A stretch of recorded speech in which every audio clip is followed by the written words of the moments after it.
Good morning. We're so excited that you're with us. We're celebrating Dr. Martin Luther King Jr. today, and we've got some wonderful joy songs. We invite you to sing with us. 1, 2, 3.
We say, welcome to Columbine Spiritual Center. We're centered in God. We celebrate a world of harmony, peace, and abundance for all. We're so excited to be bringing you this special musical tribute this morning, and I couldn't be more excited than to sing with these incredible human beings, including Stacy Roginski, Pete Jacobs, and Steve Larson. We've also got our fabulous fellas on board today, Larry and George. And we're going to be featuring the music of Thomas Dorsey. This was one of Dr. King's favorite composers, and we're going to do 2 of his arrangements. This one's called Peace in the Valley. 1, 2.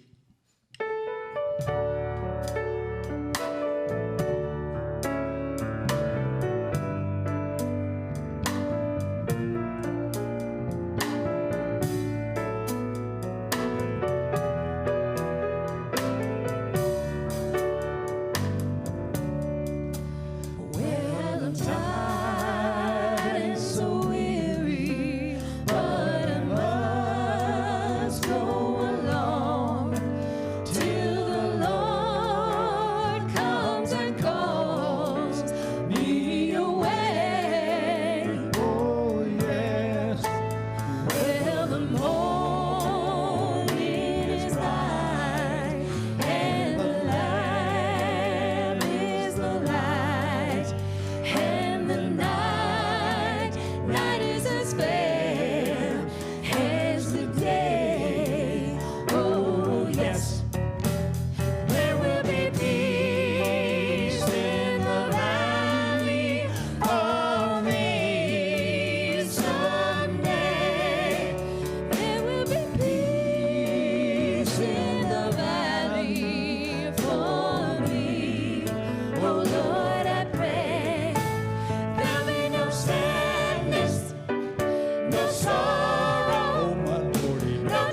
lie down by the Lamb. Oh, yes.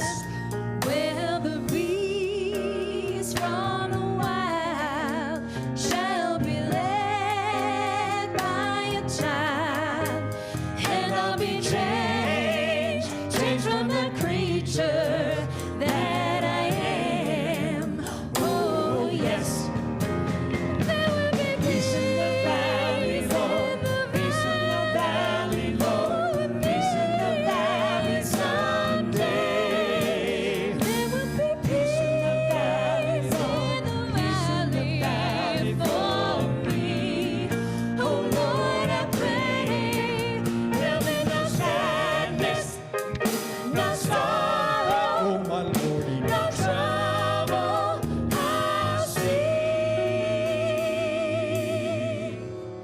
There will be peace in the valley for me.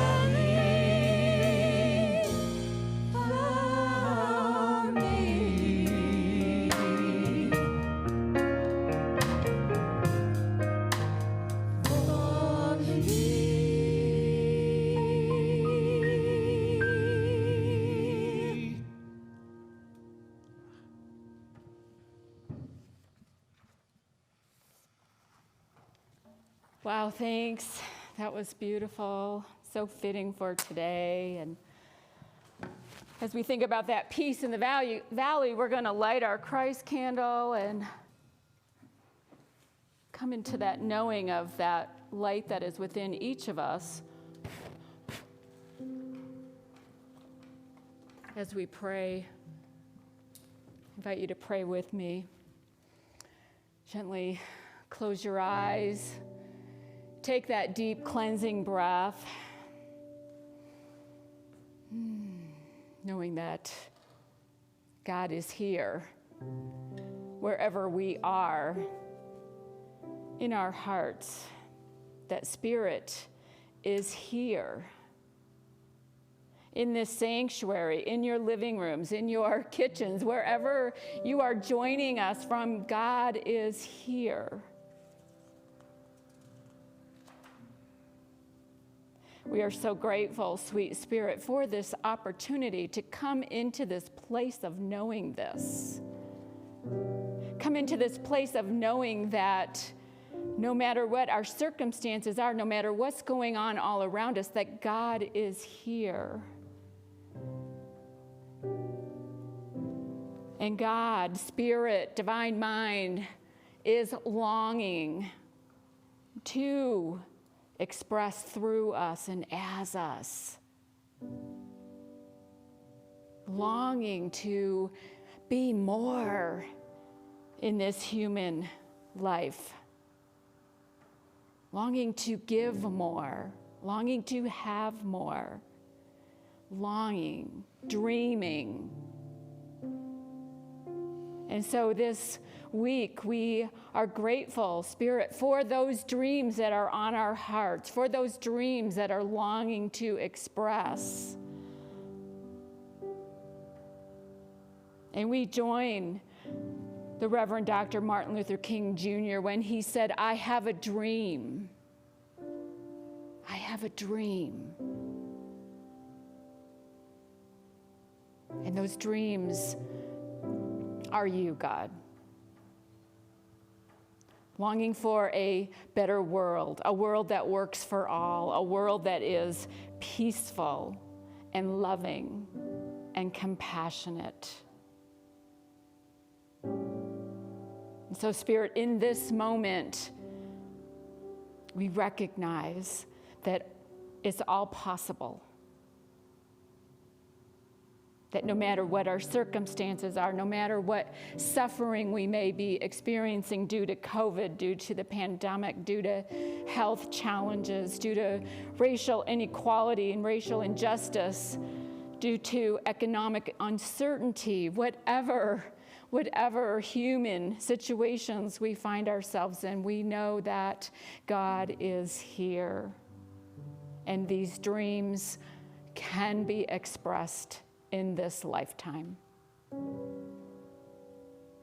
It's possible. We thank you, God. And so it is. Amen.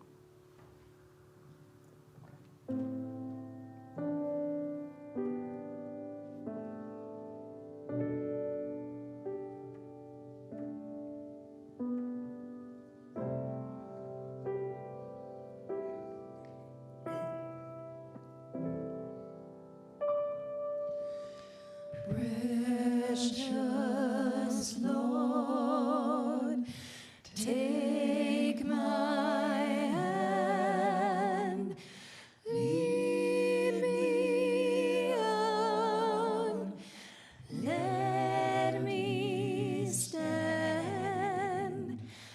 I am tired, I am weak, I am worn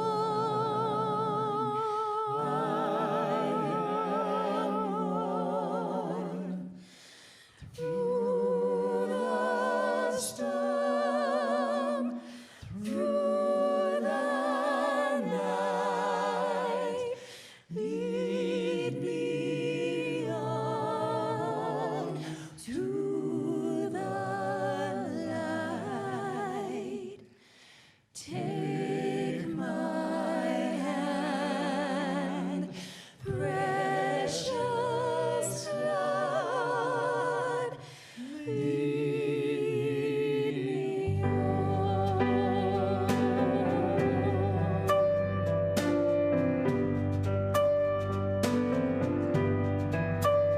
When my way grows dim, precious Lord, linger near. When my life is almost gone, hear my cry, hear my call, hold my hand lest I fall. Take my hand, precious Lord, lead me home.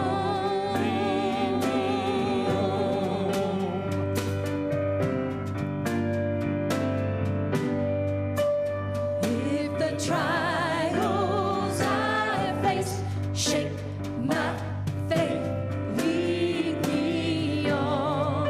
If life's storms bind and toss from your cross, lead me on. In the valley of despair, you are there. Lead me on.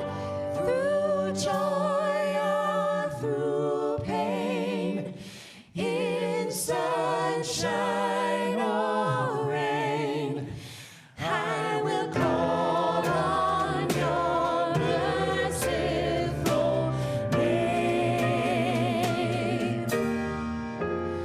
When the darkness appears and the night draws near and the day is almost gone, and the river has stand, guide my feet, hold my hand, take my hand, precious Lord, lead me home.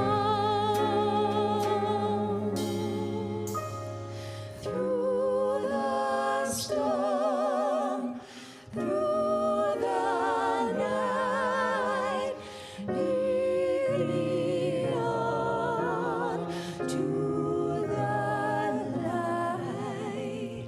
Take my hand, precious Lord, lead me on,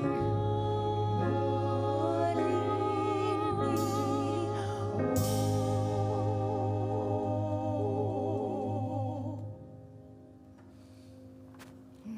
Stacy Roginski, Steve Larson, Pete Jacobs.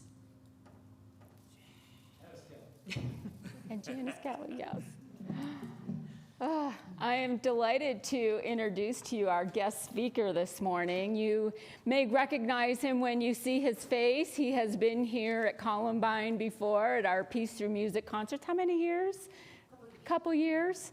Yes, Eugene Holden. We are delighted to have him via video. We thought he still lived in Colorado when Janice reached out to him. We found out he moved to Pennsylvania, but we're delighted to have him by video. Eugene has been a student of science of mind and spirit for over 33 years and has been a licensed religious science practitioner for the last 15 years. And for 10 years, he served as manager of the World Ministry of Prayer, a ministry of Center for Spiritual Living's home office located in Golden, Colorado. Eugene also served as home office liaison to the Diversity Commission, serving as a diversity trainer and facilitator. He's been a well-loved and top contributor to the Science of Mind magazine for many years, over 13 years, inspiring lives around the world. When he's not teaching Tai Chi classes, he spends his time creating retreats, spiritual workshops, enlightenment classes that are designed to uplift and inspire and transform lives. Eugene allows vision to guide him and is deeply committed to his purpose of joyfully assisting others in remembering who and what they truly are, which is divine beings of light. He believes that together we can reveal the kingdom of heaven right here on earth. So I hope that you enjoy our wonderful guest speaker today speaking about living the dream. Here's Eugene.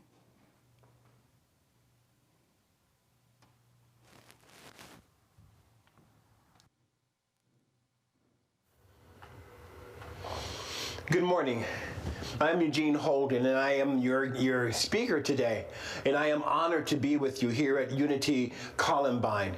I want to thank personally Janice Kelly for reaching out to me and inviting me to be here with you on this special weekend as we celebrate the life and the work of the Reverend Dr. Martin Luther King Jr. So let's jump right into it. The name of the talk is Living the Dream. Well, what is a dream? The dictionary says, to dream is to indulge in daydreams or fantasies about something greatly desired.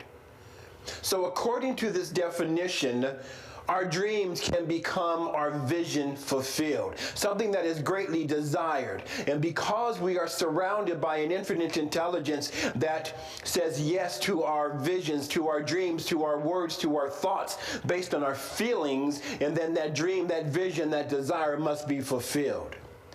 Martin Luther King Jr. had a dream.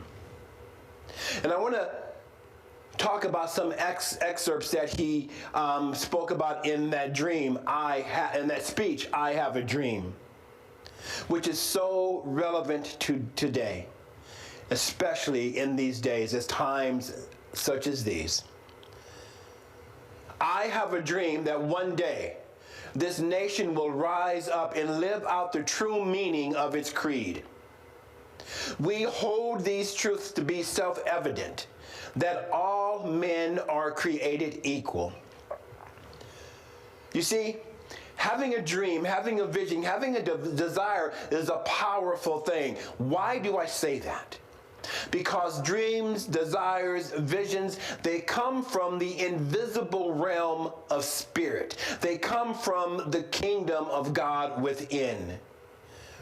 See, this nation was based on a dream. This nation was founded on a vision. Unfortunately, though, at that time, the dream included exclusively rich white men. Even white women were not a part of the dream. They were just here. And we must remember that the nation was built upon the backs of the Africans who were brought here in 1619. Oh, but still, there was a dream that this nation would be free from tyranny. There was a dream that this nation would be free from tyranny. Here's the thing about spirit.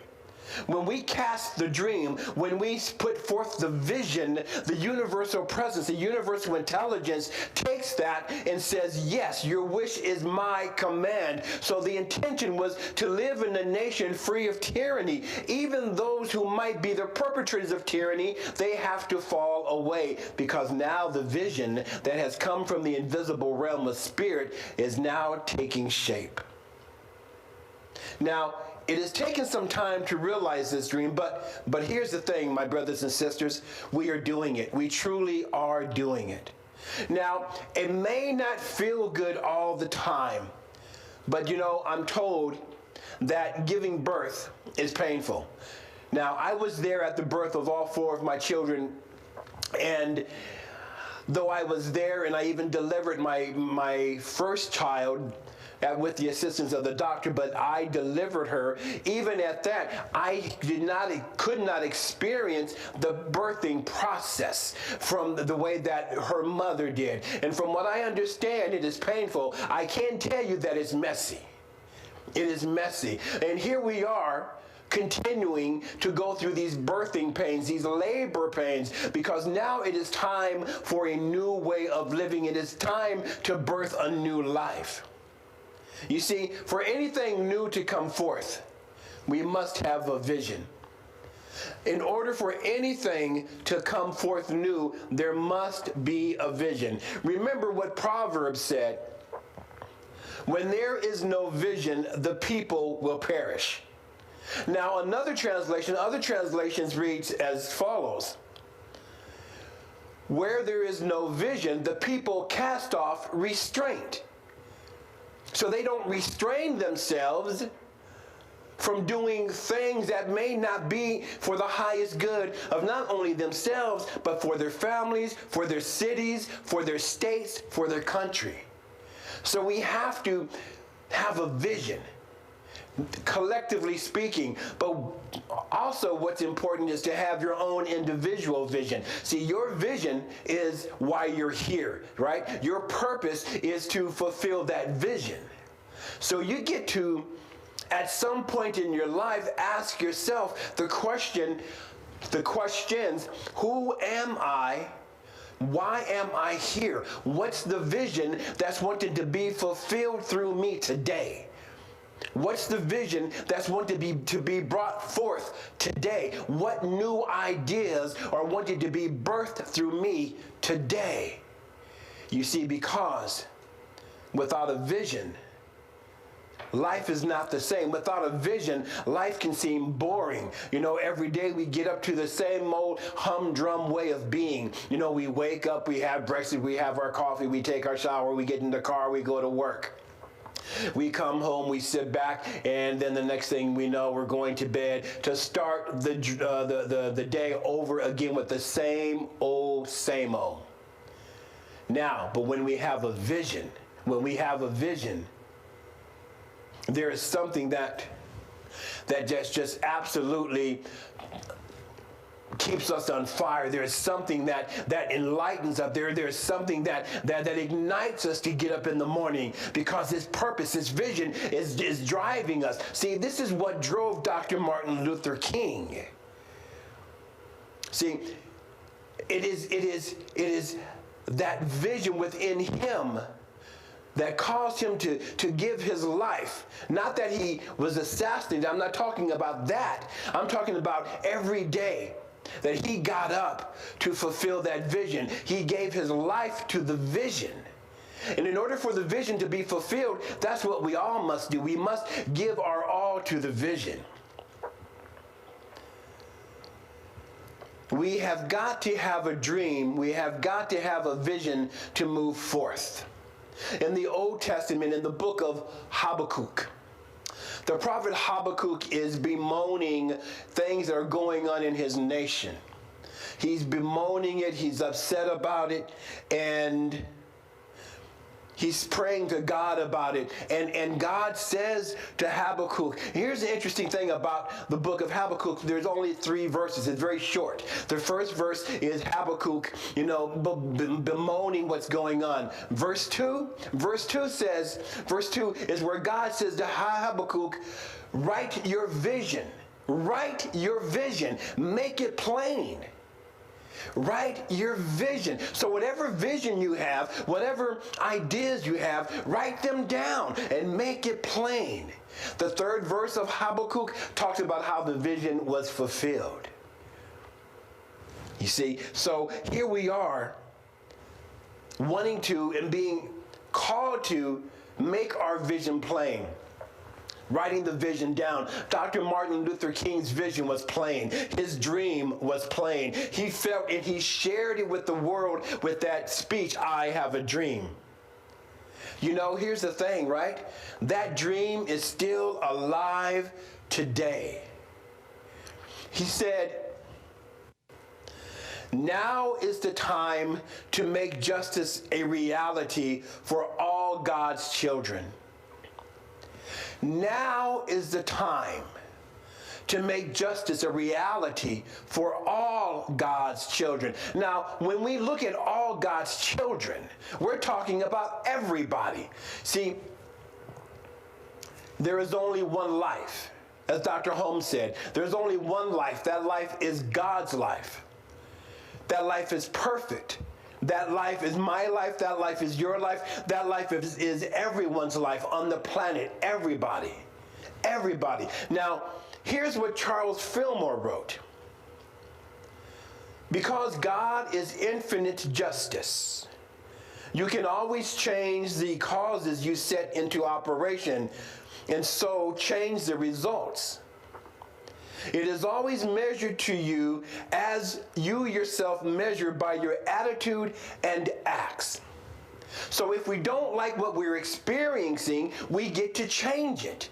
Why? Because the power of the infinite, call it God, call it Spirit, call it Jesus Christ, call it whatever you call it, what works for you, but that power that we call it is within us. That power, whatever you call it, is within you. And because we are surrounded by this infinite intelligence that only knows how to say yes to us. If we don't like what we are experiencing, then we can have a change of mind. We can have a new thought about it and then put our action into that thought so that we can change and have a different result. Dr. King, in his letter from Birmingham jail, wrote, "We may have come on different boats, but we're in the same boat now. We may have come here to this nation on different boats, but we're in the same boat now." Well, we have always been in the same boat. The boat is this thing called life. Now, we may have come here to this nation in different ways, boats, planes, but we're in the same boat now because we are all one. We are all one. It's a wonderful, wonderful thing to raise our vibration, to recognize the fullness and the oneness that we are in God. Dr. King writes, whatever affects one indirectly affects all indirectly. Let me rephrase that. That's not what it says. Whatever affects one directly affects all indirectly. Why? Because we are all connected. You know, the breath that I breathe here in Pennsylvania is the same breath that you breathe there in Colorado. We are all connected. I look at the moon, and that moon is the same moon that you look at. You know, so we are all connected. So whatever affects one directly, it affects all indirectly. Whew, man, 2020 was a heck of a year, right? Man, 2020 was a heck of a year. And it provided us with the opportunity to really take a good, hard look at what we as humanity want to do. 2020, as challenging as it was, and I say was because now we're in a new year and we have an opportunity to change things, not because it's a new year, but because it's time. 2020 with the coronavirus, with COVID-19 and all of the people who were affected by that, by the racial tension in this country, by the atrocities of some police force around the nation against people of color. And then, of course, the political stuff that is going on and that has been going on. 2020 has been a crazy, crazy year. But I also say that 2020 provided us an opportunity to take a deeper look at who we are. It has provided us with an opportunity to raise our vibration. It has given us the opportunity to love at a deeper level, to love in ways that we have never loved before. See, in order for this change to happen, we must be willing to let go of everything that does not serve us individually and does not serve us collectively. Let me say that again, because the operative word here is willing. We must be willing to let go of all that does not serve us. I talk about surrender having 3 legs. And the first leg is surrendering, as I just said, all of the stuff that does not serve us.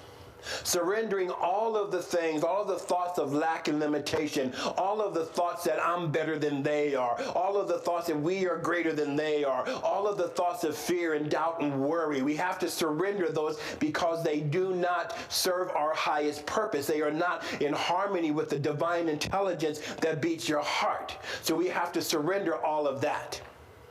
The second leg of surrender is to surrender to your highest good. To surrender to your creativity, to surrender to your perfect health, to surrender to your gifts and your talents, to surrender to love, to surrender to beauty, to surrender to all of that, allowing all of that to guide you to experience the greatest yet to be. Oh, but the third leg of surrender is to surrender to the source of all of that good. See, because it's not so much about the good. It's about surrendering to the source of the good. It's about surrendering to the God in you. See, we have to really stand in the knowing that there isn't this God outside of us. Now, you would be surprised if there are people who still believe that there is an intelligence, that there is an entity outside of them that is judging them. Well, we have to let go of that. We need to surrender that and come to the point where we surrender to the God in us. So I like to talk about the God in us. You know, in Exodus, we are told the name of God through the story of Moses, who is in front of the burning bush, and God as the burning bush. Now remember, this is not a real story. There was not really a burning bush. The burning bush from the Aramaic symbolizes that Moses came to his enlightenment. He came to some clarity. And so he's listening to the voice from within saying, Moses, you are to go to the children of Israel and tell them that it's time to leave. And Moses says, okay, but who do I tell them sent me? And the answer is, Ahiyah Asher Ahiyah, I am that I am. Now, the Jewish rabbis and the scholars say that there really isn't a definition for that phrase, Ahiyah Asher Ahiyah. We have heard it as I am that I am. But they say that it could also mean I am all that is needed in this moment. I am becoming what is necessary for now. But the verse goes on to say, tell them that that is my name forever.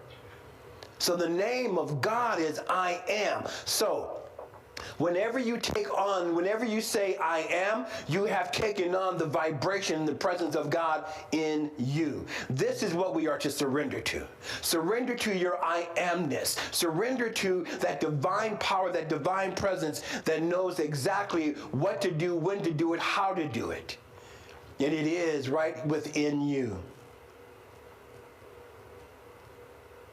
Myrtle Fillmore said, since 2 or more gathered together have the tremendous power that Jesus promised, What power would be released if thousands could be united in speaking one thought? Think about that. Think about that. Mother Fillmore says, since two or more gathered together have the tremendous power that Jesus promised, what power would be released if thousands could be united in speaking one thought? That one thought, my brothers and sisters, must be based in and generated from love. It must be. We are called to love. This is another opportunity that 2020 has given us. It has given us the opportunity to love in ways that we have never loved before. Charles Fillmore stated the following: it is the law of spirit that we must be that which we would draw to us. If we would draw to us love, we must be love. Be loving and kind. If we would have peace and harmony in our environment, we must establish it within ourselves. So staying on the topic of love, this is the reason why Dr. Martin Luther King did what he did, because he loved this country. He knew that this country, the United States of America, is a country that is destined to be great. He loved knowing what this country could be. So once again, quoting from the letter from the Birmingham jail, he writes, "He who is devoid of the power to forgive is devoid of the power to love." Forgiveness is an act of love. So, living the dream is about making this dream a reality. You see, now is the time. We can no longer afford to wait. Dr. King in that same letter wrote, "Now is the time to make real the promise of democracy and transform our pending national elegy into a creative psalm of brotherhood. Now is the time to lift our national policy from the quicksand of racial injustice to the solid rock of human dignity. We, you, me, we are here for such a time as this." Let us move into meditation.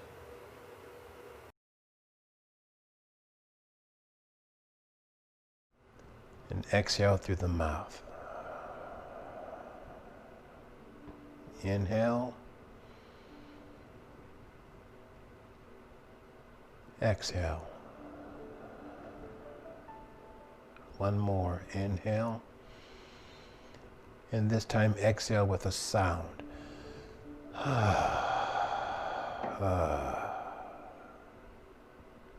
Now breathing exclusively through your nose. Become aware of your breath. Keeping the breath slow, smooth, soft, silent, and sacred.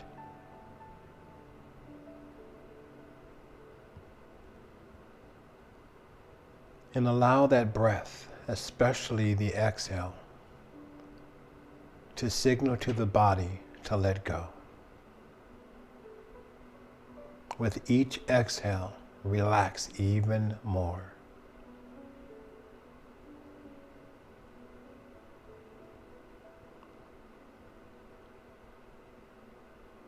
That exhale and that relaxation of the body symbolizes us surrendering and letting go into spirit, the source of this breath.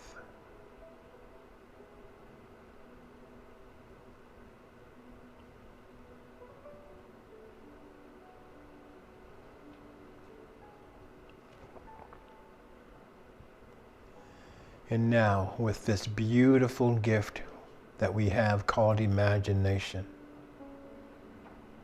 imagine yourself floating above this beautiful home we call Earth. And as you gaze upon Earth, it causes you to smile. So allow a smile to come upon your face. It does not have to be a large smile. You see, smiling is a sign of love. Smiling is a sign of joy. Smiling is a sign of gratitude. The smile is a powerful, powerful spiritual tool that we have. You know how it feels when someone smiles at you, and you get to witness what effect your smile has to someone that you have smiled to. So as we smile to Mother Earth, we in essence are saying thank you. Thank you for all that you give us.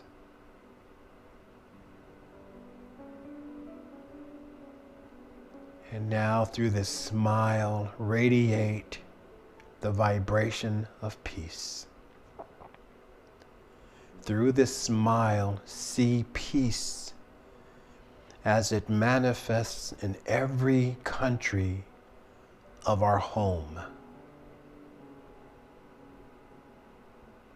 Be the peace that you want to experience. Feel peaceful. Be peaceful. Be peace.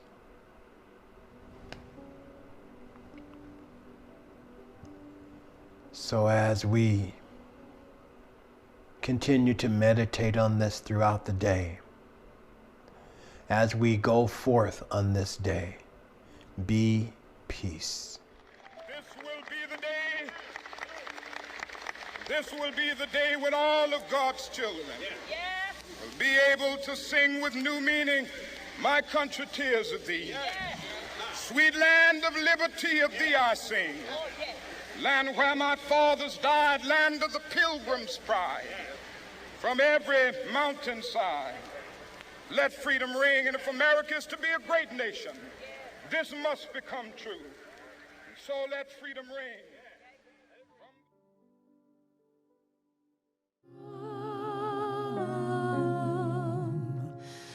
We shall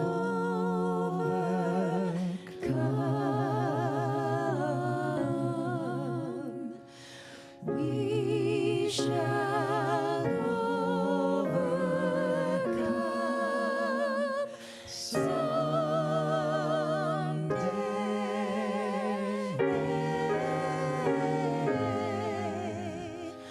Oh, deep in my heart, I do believe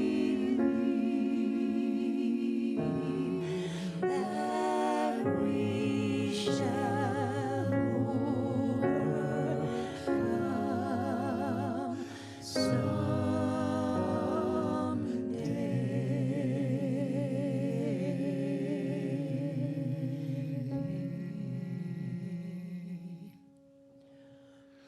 We'll walk hand in hand. We'll walk hand in hand.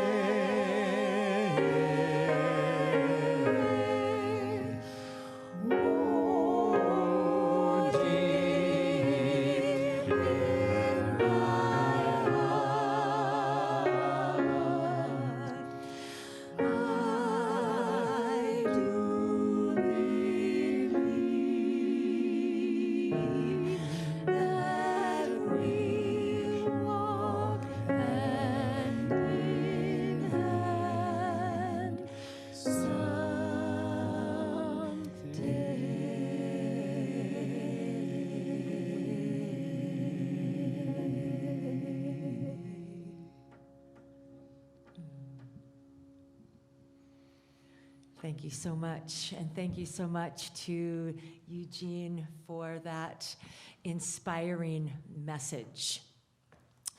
We've got some announcements for you today. First of all, if you're with us for the first time, we want to welcome you to Columbine Spiritual Center and invite you to check out our website at www.columbineunity.org. You can sign up to receive our weekly updates and be part of the e-bulletins that we send out on Sunday and find out much more about what's happening in this incredible community. At this time, what we would like to do is to gratefully and graciously receive your love offerings.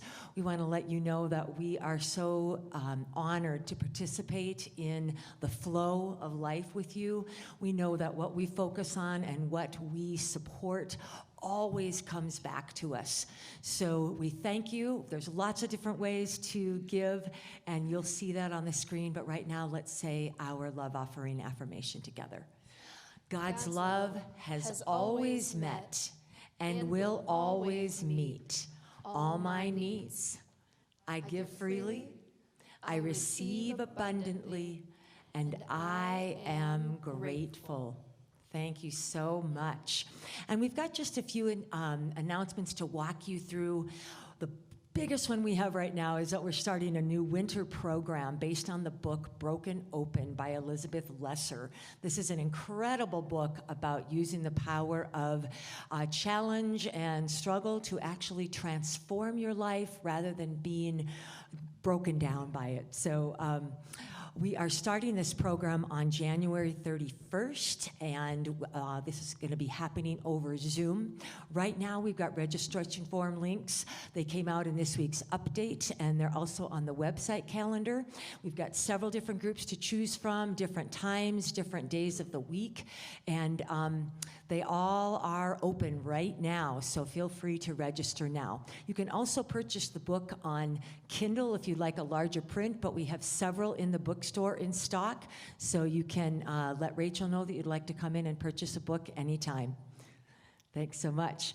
And then we've got some Columbine family activities going on. We're so grateful to Jeannie Oliver with our families at Columbine. She thought it would be a great project to make peace and prayer flags to hang in our playground area. If you got to see the wonderful piece of art that they created over the holidays, that's going to be on display in our conference room. So Jeannie said there's lots of different ways to make this project happen, including having her come directly to your homes. So what she's asking is that you call her. Her number's right here on the screen, or you can email her at her email address and set up a time to play. Yeah. We're also letting you know that there's no outside service today. We really want everybody to watch and experience Eugene's video, so we'll hopefully see you next week.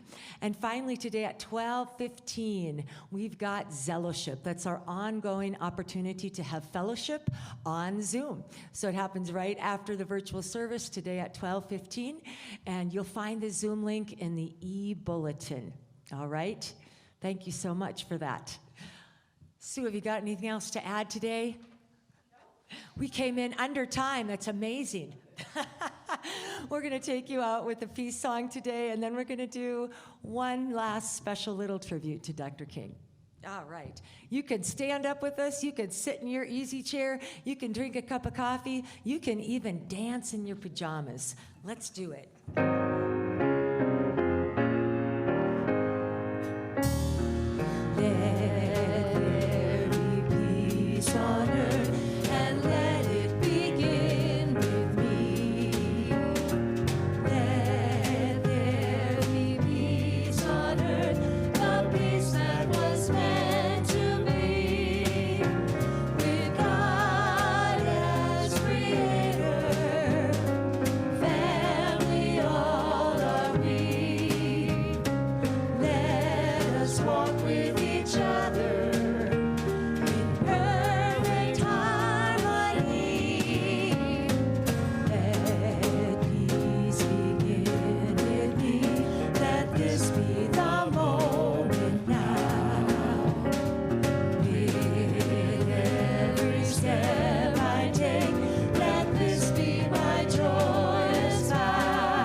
Moment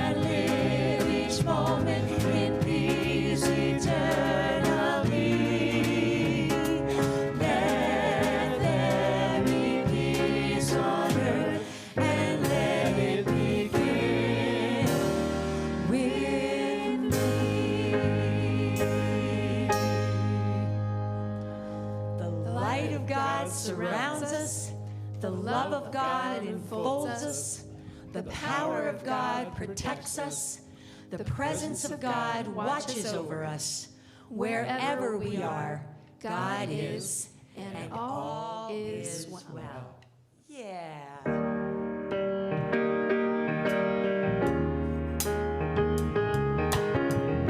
It's a beautiful song written by Curtis Mayfield. We like to do this version that Al Green made popular. People get ready.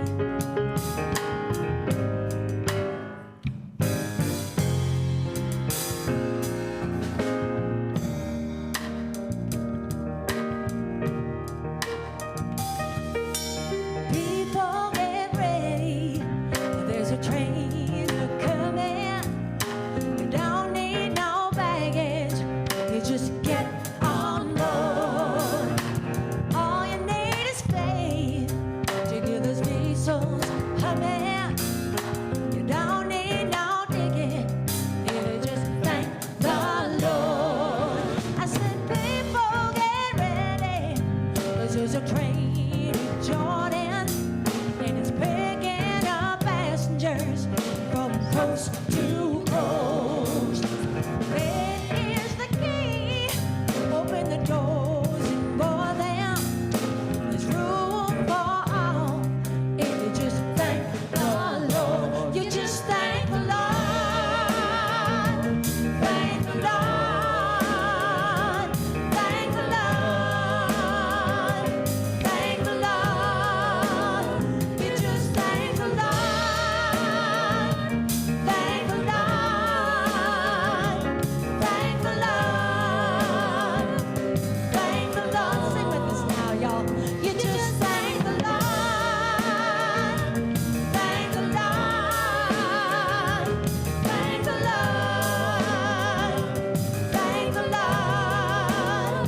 You just thank the Lord. Thank the Lord. Thank the Lord. Thank the Lord. You just thank the Lord. Thank the Lord. Thank the Lord. Thank you, Lord.